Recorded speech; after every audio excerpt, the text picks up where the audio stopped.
So the trailer for the Michael Jackson movie came out, and it looks good. It's directed by Antoine Fuqua. I trust Antoine Fuqua as a director. He directed Training Day with Denzel, Magnificent Seven with Denzel, all the Equalizer films with Denzel, and he's done other stuff too. But Antoine is a fantastic director, so I totally trust him. They were showing like the off the wall Michael Jackson, and his nose look a little funny. It's like why does his nose look so big? It looks like silly putty. But okay, that's fine. I trust Antoine Fuqua. And I like the fact they're showing the different eras of Michael Jackson. I think a lot of times with biopics, sometimes they try to get too cute with it. Like I think Robbie Williams, he had a biopic and he had a monkey playing him. It's like that doesn't make any sense. Just give me a story. Or even like the Elton John biopic. It was kind of dreamy looking and it was kind of shifting around. It's like, no man, just give me a story. Even the Springsteen biopic, even though it's gotten a lot of rave reviews, sometimes biopics kind of focus on one part of a person's life, and that's fine.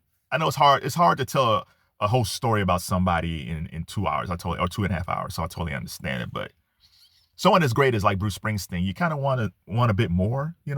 But for Michael Jackson, I'm glad because I think it's split in two movies. I think so. I like the fact that we kind of get the full picture of Michael Jackson. So we have to wait and see what that looks like. The only casting issue I got is Colman Domingo.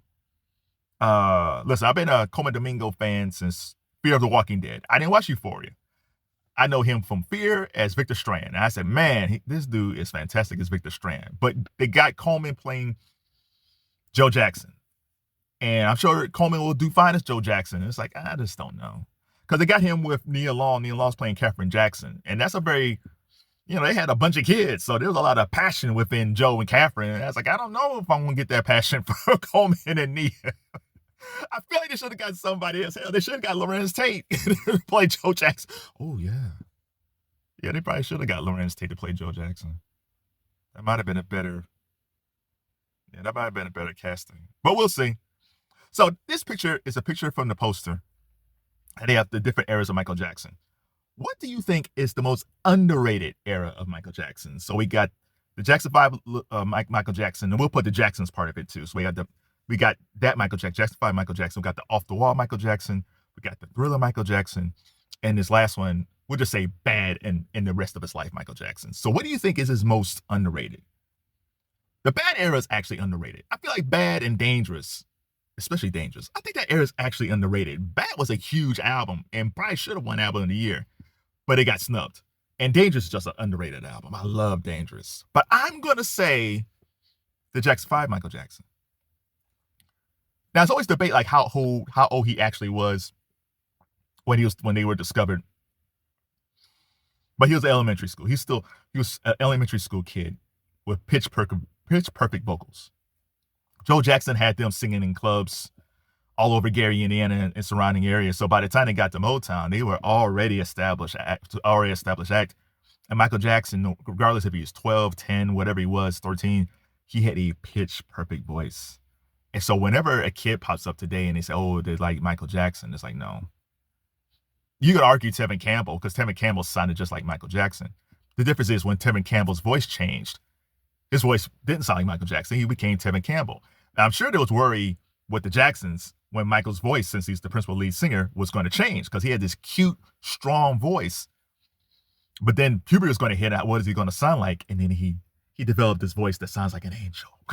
There's nobody today who has a vocal like Michael Jackson. Like Bruno Mars is great.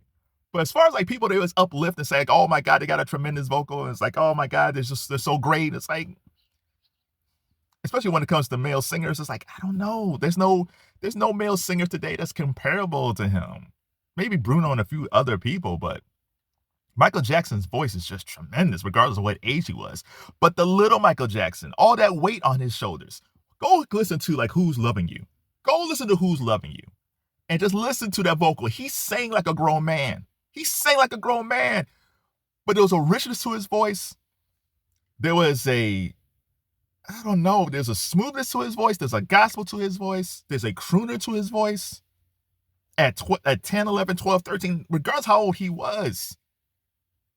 1969 Michael Jackson is a far better singer than most singers today in 2025. That's popular. I'm sure you can find some artists on TikTok that has really good vocals, but they're not hardly signed for anybody. But that type of vocal that Michael Jackson had as a youth, and the hits that they had, because they hit with the Jackson 5, it was great, phenomenon. They dipped, Motown let them go, and then they went to I think Columbia, maybe CBS, and then they worked with Gamble and Huff, and then Michael's voice had changed. We had like Dance Machine and all that stuff. It's just the many careers of Michael Jackson is a wondrous thing. You got the Jackson 5 Michael, the Jacksons Michael, the Off the Wall Michael, the Thriller Michael,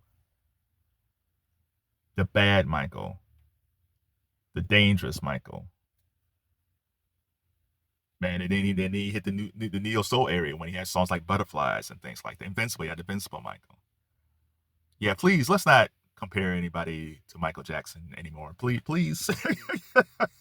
Unless it's someone like Prince or something like that, where the artistry is just so eye-popping. You gotta say, man, this person is tremendous.